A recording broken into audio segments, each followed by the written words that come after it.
Just when you thought Michael couldn't get any dumber, now it looks like on the last episode of Love After Lockup that he is like trying to get Sarah to like get back with him. I know. That sounds absolutely crazy, but I'm telling you guys, I have a hunch. That is what Michael is trying to do. Guys, what is up? Max here, the Celeb Talk Guy, and like I was just saying, we just saw Love After Lockup on a day or so ago, and Michael, I don't know what he is planning on doing. Let me just say, I can't stand this guy. I feel like he is just trying to manipulate Sarah because him and Sarah finally have the big court day for their divorce to finally just figure out custody and whatnot so they can both see their kids.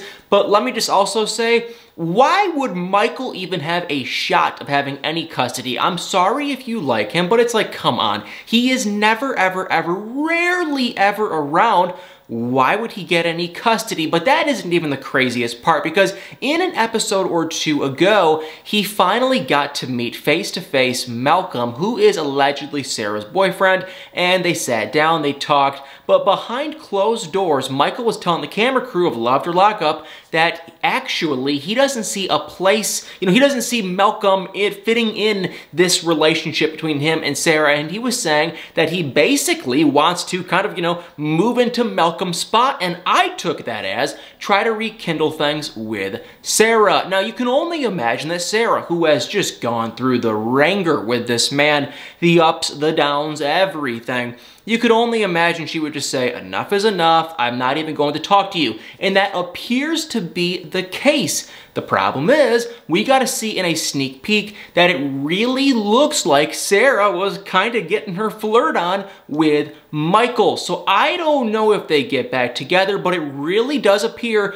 I don't know if this is for custody or if this is for child support. Likely, you guys, I hate to say this, but if Michael does try to get back with Sarah, which it really looks like he's going to try to, if he does, it's probably just for child support money, because let's be real, this Michael guy, I mean, I don't know how he makes any money. I don't think he even has a job. So, how's he gonna pay child support? Probably can't, and he probably wants to get back with her so he doesn't have to. That is just my take, but it really does look like he's trying to win her back. Now, clearly, he's not doing that in a very, faithful way, because right after Sarah left, and let me also backpedal a little bit, she went over to his hotel room, she talked about the whole court case and the child, not really child support, but the custody and all that stuff, and I kind of feel like she went there kind of because maybe she kind of wants to get back with him, maybe. I don't think that's a good idea at all, but that's what it kind of seems to be. So she goes over to his hotel room, they sit down, they talk. You could see they were both kind of doing a little bit of flirting, I thought at least.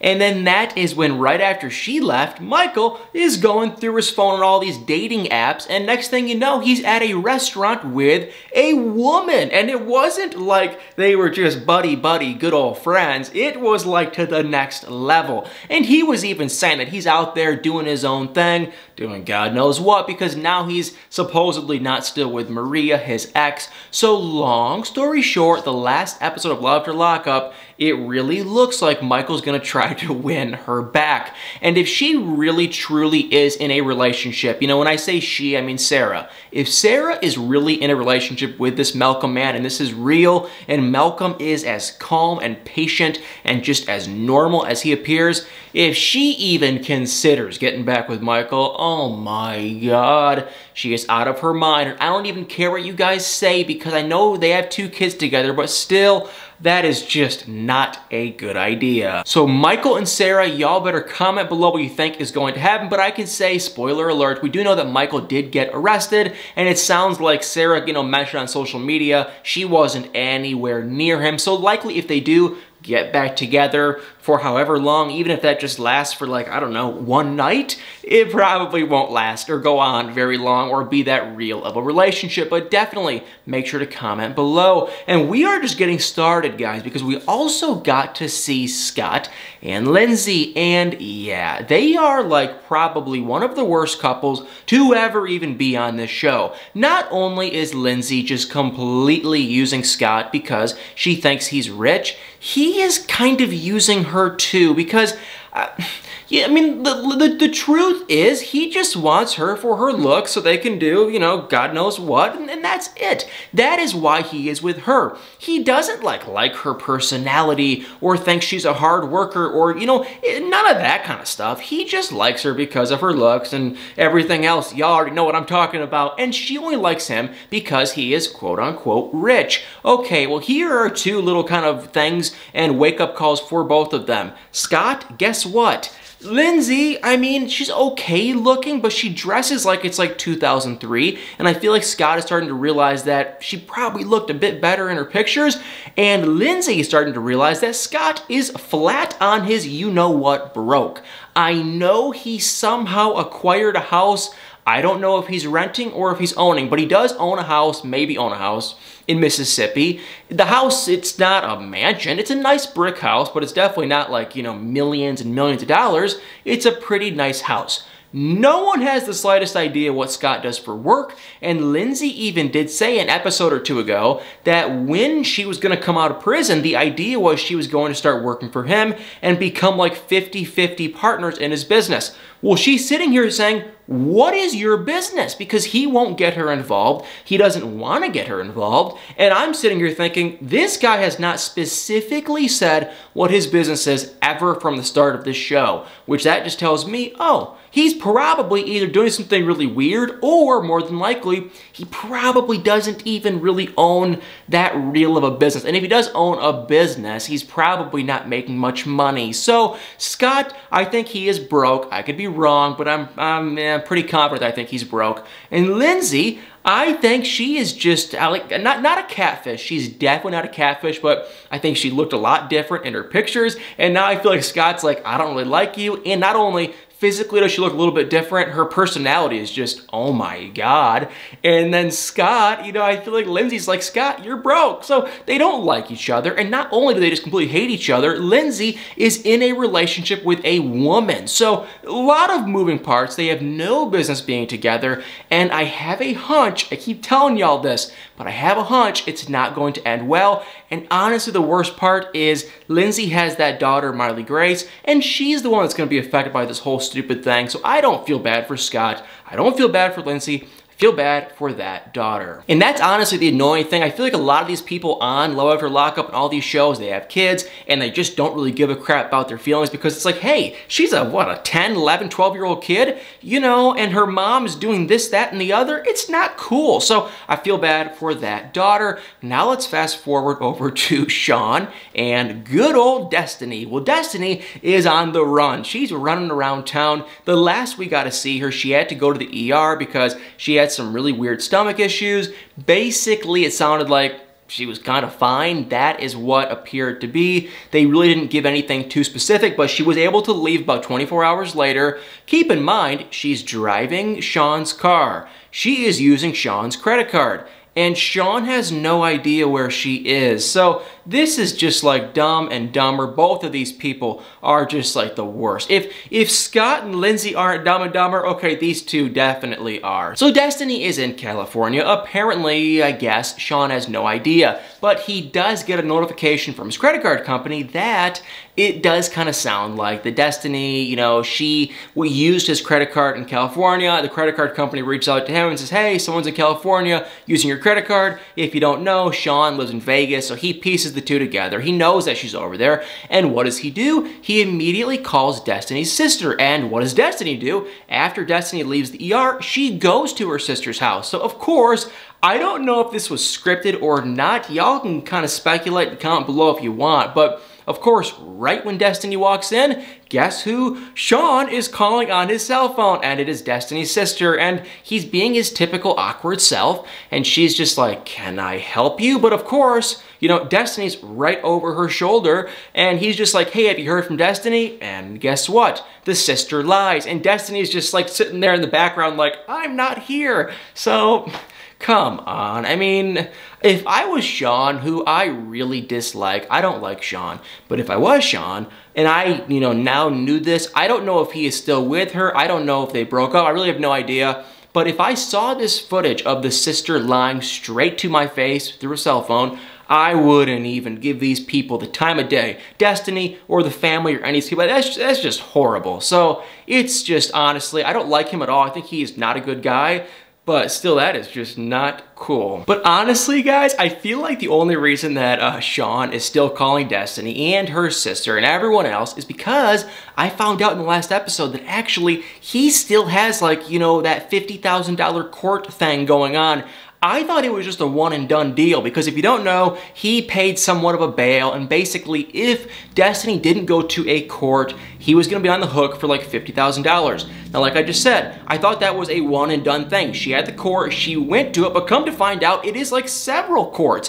Might just be two actually, but either way, she has one more to go to, and now I think he even kind of mentioned it like, hey, I'm on the hook for $50,000, not $500, not $5,000, $50,000. And the one thing that really makes me mad about Destiny, like I said, I don't like Sean at all, but the one thing I can't stand about her is she just keeps saying, oh, you only care about your money. But to his defense, $50,000 down the drain. It's not like he gets anything in return for it because she's getting ready to go. So it's like, that's a ton of money in general. But $50,000 and you don't get like a car or a house or a new cell phone, you get nothing out of it. So, I mean, if she does run and she does not go to court and this guy pays $50,000, honestly, I feel like he's kind of getting what he deserves because he never should have ever signed up and agreed to do that because he never even met Destiny. So, long story short, sorry for that little rant, but I cannot stand these two. They are sickening, they are a horrible couple, and a little part inside of me, I hate to say this because I don't want to get the bad karma, but a little part inside of me kind of hopes that Destiny doesn't go to court, but I probably shouldn't put that energy out there. But anyway, let's move on to the next couple. Then there is Andrea and Lamar, and this is just flat out weird. Really quick, if you guys don't know, Lamar had a kid at 16 years old. His girlfriend was 15, he was 16. About a year and a half or two later, he went to jail for a very long time. So clearly, he was never around with this kid. Now he has Priscilla, his like 9-10-year-old daughter, and he has two other like half stepkids or whatever through Andrea. The weird thing is, this daughter, now that he had at 16, she's older, she's in her 20s, she is like a fully grown adult. And like I said, they had no relationship together, but Lamar is apparently trying to make a really good impression and try to have a real relationship with her, which I love to see. The weird thing is, Andrea is like totally against it. She doesn't want him communicating with her, and I'm watching this thinking, you know what, Andrea, you're in the wrong, shame on you. Lamar, kind of shame on you, but at least like you're giving it an honest shot, you're giving it a fair shot, you're trying to have this relationship, so that's kind of good. But still, it's like if I was in his shoes, I would stand up for my daughter, number one, and I feel like, this daughter, because he was talking to her, and he ended up going to see her, and she really just feels left out, and I think she would love to have a relationship with her dad, but clearly it's like he's so wishy-washy. So Andrea and Lamar, I don't know how I feel about these two. I have no idea what's going to happen with them. They are in LA right now, but I think she's just desperately wanting to go back to Utah. And I don't know, it's a really weird situation, but I think they just have a lot of moving parts. And then, Andrea's oldest son has been talking about going on some mission trip type thing, but he honestly said he had no interest in going because he's afraid that her and Lamar are going to be fighting too much around his two sisters. So it is just a weird family and a really weird situation. Then there was Chevelle and Quaylin, and once again, I do not think that they actually broke up. I feel like that they do figure out their differences and they get back together, I think. But in the last episode, Chevelle's mom and cousin, the cousin, I'm totally siding with. The cousin just saw, from the beginning, okay, this guy's probably using you. He was in a similar situation as Quaylin. He knew what was going on. She was buying him a car. She was buying him a phone. She was buying him outfits and this and that. She was getting him a place to stay. He knew what was going on. He was saying it from the beginning. He was very vocal about it. Well, now it kind of looks like Quaylin possibly might have cheated. That's how it sounds, but it just, I don't know if I really believe it. Now, it really looks like he did, but the reason I kind of don't believe it is if you go on her social media, it looks like they're still together. So I don't know what is going on. I hate to say this, but a likely possibility is Quaylen, he cheated. And Chevelle, for some crazy reason, she loved him. I do have to, give her credit. He is charming. He does seem sweet. But if he cheated, girl, Chevelle, move the heck on and go meet another man that isn't going to cheat on you. I mean, move on. But I think he probably did cheat. And I think, he went back to her and begged and begged and begged. And I think Chevelle loved him so much, she took him back. And now I think that they are back in a relationship. That is what I think went down. But on the last episode, Chevelle told her cousin, she told her mom, and they made this big stupid scene about how Chevelle needs to delete Quaylen's number. And oh my God, she deleted his number. But I was sitting there thinking, okay, if Quaylen calls or texts her, the message is going to come through, and within about a split second, she'll be able to piece together, oh, this is Quaylen. So I don't know why they made such a big deal out of it. I don't know if they'd ever heard of doing something called blocking a phone number. If she deleted it and blocked it, and then blocked him on social media, she could really cut him out of his life. But the mom, her mom, she wants her to start running and meet a new man. And that was about all that I found interesting from the last episode. I know we got to see some other stuff, but really, to be honest, y'all, that was all I kind of found entertaining, so I'm just gonna skip over everything else.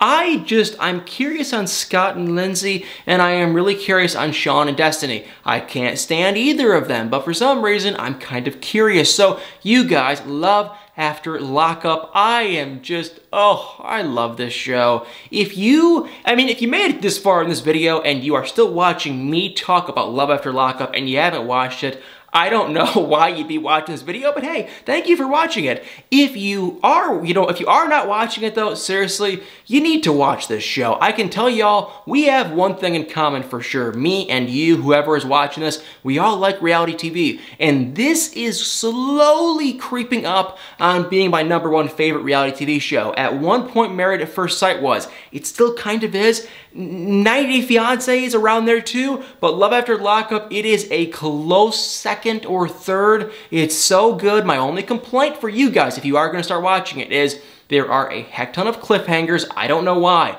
I feel like they just think because it's on WeTV, it's kind of just a weirder, low-key channel, I guess. They can just do cliffhanger after cliffhanger. On normal channels like TLC and Bravo and E, you can't do these stupid cliffhangers time and time again, but they do on this show. The whole show is basically a cliffhanger, so that's kind of annoying. But these couples, they are real, the drama is very real, and it's just very entertaining. So if you have not watched this show, WeTV, every Friday night, we're just starting this new season. Yes, this new season is actually kind of on all the old couples, but within about 5 seconds, you'll learn all the old couples real quick. And let me tell y'all once again, it is very, very, very entertaining. So guys, thank you all so much for watching. Hope you enjoyed this video. Tonight, we have a new episode of The Family Chantel, and I know not everyone loves it, but I am hooked. It's not even a question. That's my thing now. Monday night, that's what I do. I watch Family Chantel, and I'm not denying it. I am proud. I love that show. So I'm going to be watching that show